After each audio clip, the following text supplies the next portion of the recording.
Hey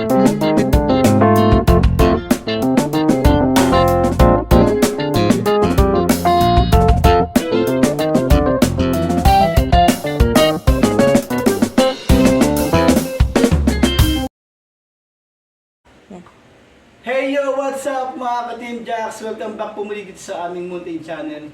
And for tonight's video, ang ating 10K Ipon Challenge. Nakumpleto na po natin.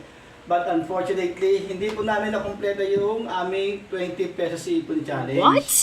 Sa kadahilanan, napakahirap po magkapalit ng tiga 20 pesos kahit sa bangko. Mukhang napapace out na po ata yung ating 20 peso bill.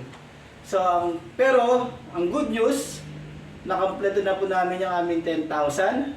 Ito po yun. Woo!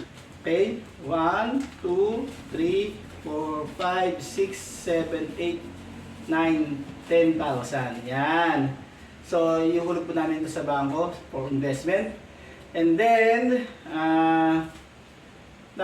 it took us 98 days. Nag-start kami September 7 and nag-tapos kami December 13.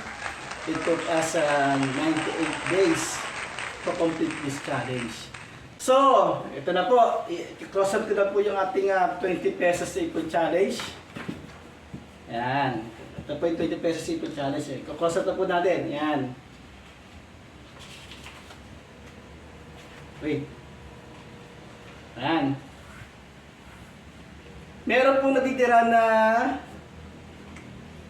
na peso bill pa na 100 pesos, 200 pesos, tsaka 500 pesos.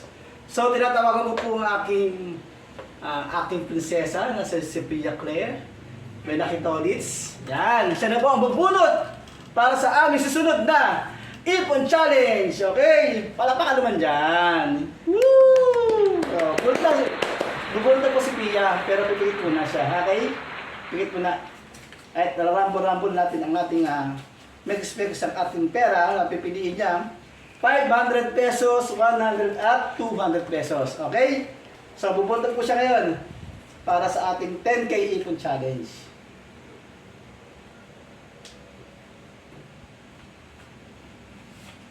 ₱500 ang kanyang nabunot! Yan!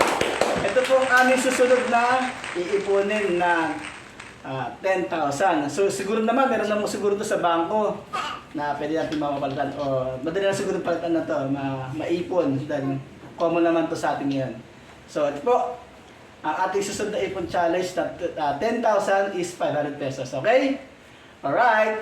Bye-bye!